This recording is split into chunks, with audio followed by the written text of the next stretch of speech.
você que não é casado na igreja, meu Deus, e agora? Hã? Ou você que já foi casado na igreja, deixou o matrimônio e está com outra pessoa, e agora? Né?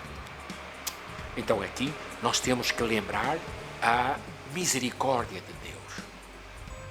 A igreja não promove de jeito nenhum a união instável. Isso é do governo. A igreja não promove a experiência matrimonial ou de casal antes do casamento. Vamos ver se dá certo. Se der certo, a gente fica aí 15 anos e às vezes fica 30 anos e ainda estamos à espera que dê certo. A igreja não promove esse tipo de união. A igreja continua dizendo: você, no tempo de namoro, deve ver, é compatível o teu comportamento e o teu caráter com o dela. Não é para fazer experiências de sexo. É para ficar, para ver como é. Não, isso não é da igreja. Isso é do mundo.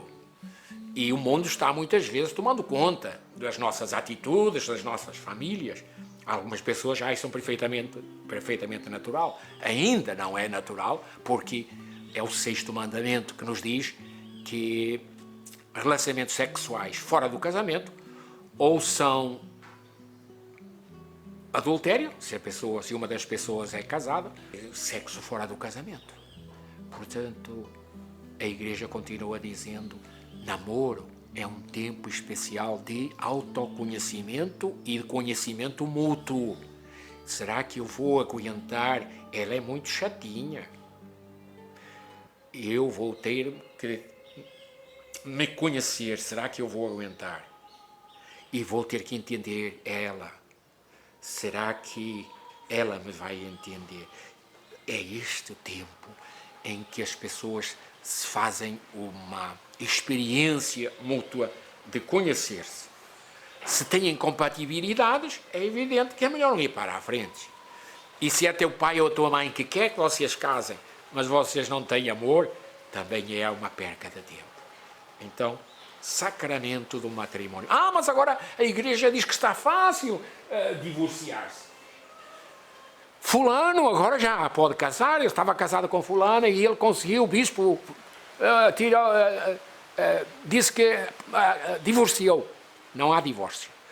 O que a igreja apresenta é uma análise, uma investigação para ver se o casamento foi válido.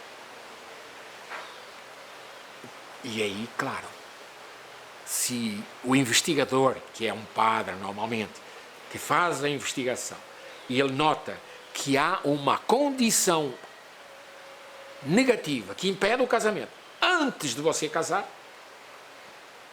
aí não houve casamento, aí houve nulo. Há nulidade de casamento, não houve matrimônio, porque há uma condição que tornou inviável a união matrimonial. Então, não há casamento. Mas isso tem que ser uma condição anterior. Eu vou dar um exemplo muito, muito simples. O rapaz foi para o exército e, no meio daquelas experiências, ficou castrado. Ele não pode fazer sexo, não pode ter filhos. Será que ele pode contrair matrimônio? Pode. É lícito? É. Se contar para a noiva.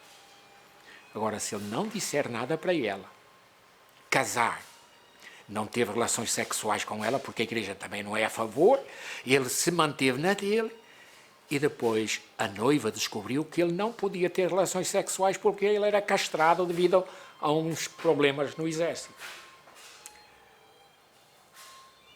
O casamento é nulo. Por quê? Há uma condição anterior que foi ocultada à outra parte. Não houve casamento. O casamento tem duas funções: a função unitiva e a função procriativa. Eles têm que ter conhecimento. Se os dois já estão de acordo, nós vamos casar, mas não vamos ter filhos, esse casamento é nulo.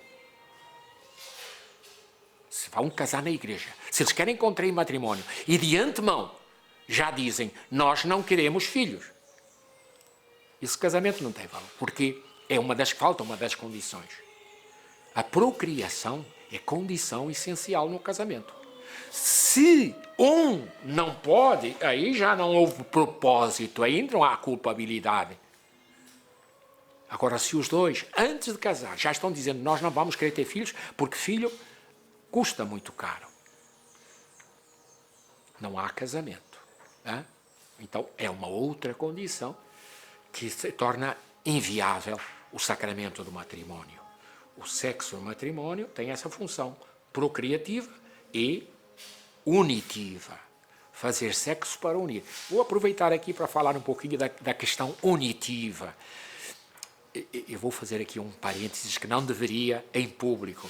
Eu tenho a minha mãe como um modelo de santa, uma mulher muito santa. A minha mãe disse, é bom que você... O nome dela era Joana, ela teve 11 filhos, um deles morreu com alguns meses, se chamava Manuel. Então veio um outro Manuel para substituir aquele que morreu. A minha mãe, que teve 11 filhos, falou para mim, meu filho, eu nunca vi o teu pai nu. Vede como era, apesar de ter tido 11 filhos. Quantas relações sexuais. Né? Então, a Igreja nos diz que o sexo no matrimônio, apesar de que na Europa o sexo era muito, muito levado como pecado, na Igreja essa ideia está errada. A Igreja não promove essa ideia. O sexo tem essas duas funções. A procriativa e a unitiva. Fazer sexo para o casal se sentir bem. E aqui vem a situação psicológica.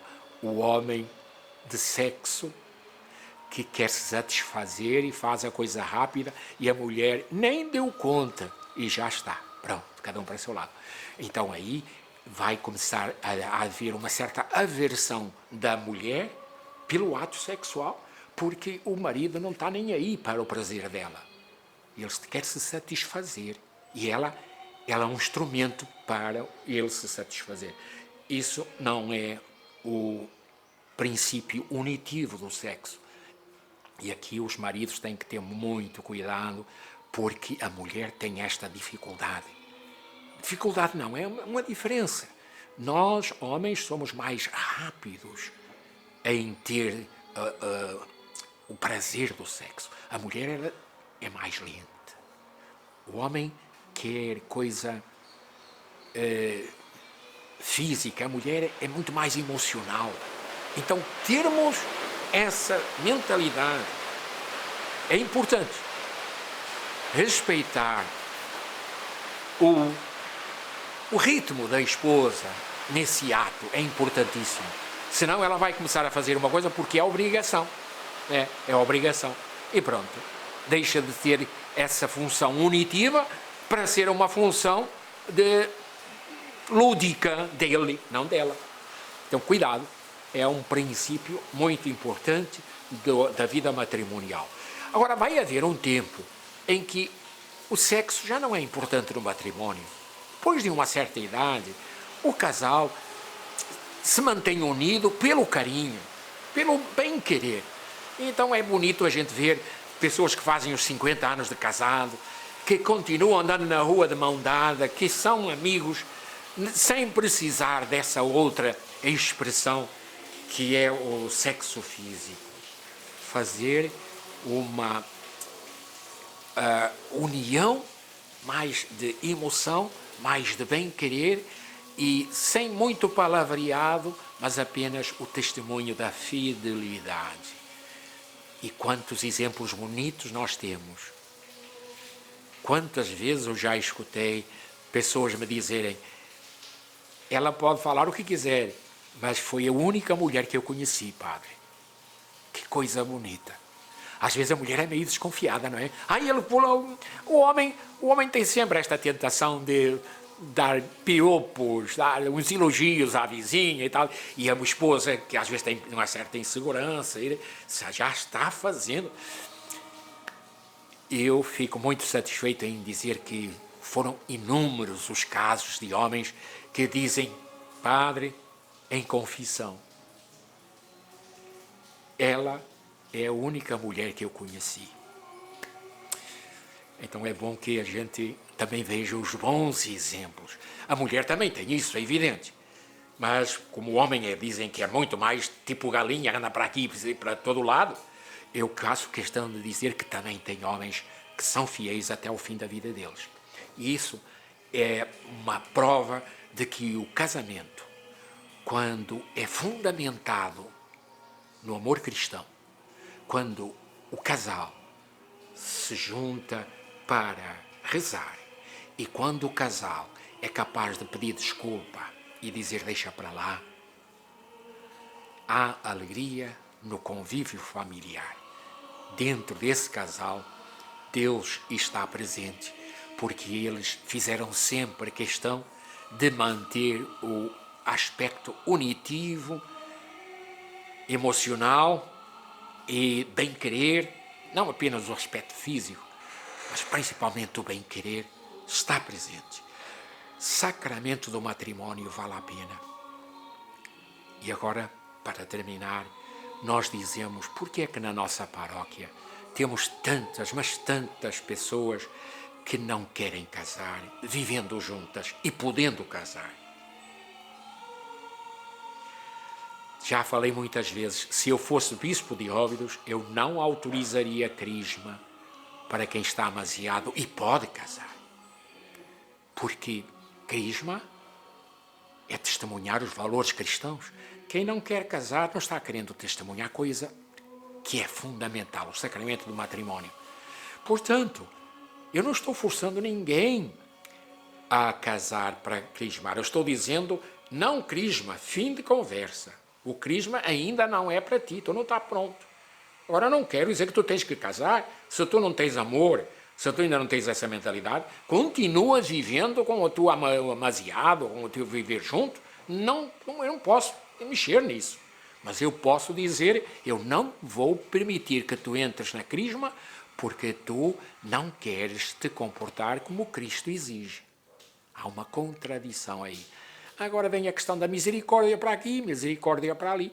Mas entre a misericórdia e o contra-testemunho, entre a misericórdia e a teimosia em ficar no erro, são coisas bem diferentes. Então, por que é que nós não queremos casar? Você, melhor que eu, vai me dizer, padre, eu tenho medo que não dê certo. E se eu casei, estou frito. Se eu não casei, estou livre. Tu aí estás cometendo um pecado, a concubinagem. Tu estás ignorando que isso é um problema sério também? Para ficar livre, para poder casar, tu estás passando a tua vida na vida de pecado. Se é entendida assim. Portanto, esse de ficar livre para poder casar, limpinho, está errado. Está todo sujo, porque tu estás fornicando todos os dias. Fornicar é fazer sexo se está casado. Pois então, não é próprio. Então, essa é uma ideia. Eu quero estar livre. E a outra é, padre, pode não dar certo. Eu tenho medo que não dê certo. Ora, se eu tivesse medo que não desse certo o casamento, o meu sacerdócio, eu não ia casar, eu não ia ser padre. Se eu tivesse medo de não dar certo, eu não ia fazer muitas coisas. Então, esse negócio de dizer, tenho medo de não dar certo, há aí uma falha profunda de fé. Eu sei que se eu ponho Deus na vida da minha família, vai dar certo. Não sejas incrédulo. Foi o que Jesus falou para Tomé. Não sejas incrédulo. Vai dar certo. Se tu deixas que Deus continue morando no coração da tua família, podes ter a certeza absoluta, vai dar certo. Deus vai fazer com que dê certo. Porque tu colocas Deus lá. Agora, pode não dar certo se tu já de antemão estás dizendo, eu não quero que Deus esteja morando na minha família. E daí pode não dar certo, e com certeza que não vai dar certo. E é o que acontece com muita gente. Vive junto, não deu certo, cada um vai para o seu lado. Claro que é uma experiência É uma experiência. Mas nessa experiência, você está prejudicando os filhos que vocês tiveram. O filho tem direito a ter o pai dele junto. E quando não dá certo, cada um vai para o seu lado e vem o padrasto, e aí já vem tentações. Olha, o 18 de maio foi bem recente. O 18 de maio. Contra o abuso sexual de crianças e adolescentes. Não é à toa que isso acontece tanto no Brasil. Não deu certo, a gente se meteu com outro homem e o outro homem vê as filhinhas que até são bonitinhas e aí já se aproveita para fazer barbaridades. Então, as crianças não têm culpa se o pai gera uma criança e vai embora, está prejudicando essa criança. E por isso é que Deus, que é o Rei, é o Deus da misericórdia e da compaixão, mas também é daquele que vai atrás dos mais frágeis, Deus vai fazer questão de dizer como é. Tu arranjaste um filho e o deixaste? Olha o sofrimento que causaste por causa de tu querer ser feliz sem olhares a felicidade do teu filho. A grande responsabilidade de quem gera, de quem é pai. Pai cristão tem essa responsabilidade, educar os filhos no caminho do céu.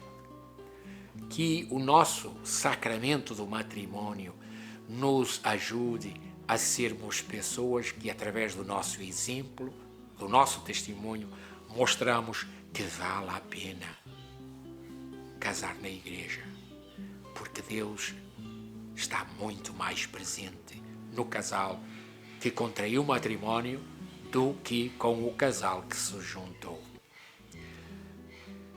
Neste ano em que a gente tem a pastoral familiar como uma prioridade, que bom que eu tenho esta oportunidade de falar para os católicos da nossa paróquia sobre este importante sacramento da vida adulta, a vida matrimonial. O sacramento do matrimónio como bênção específica de Deus para o casal que tem fé. Muito obrigado.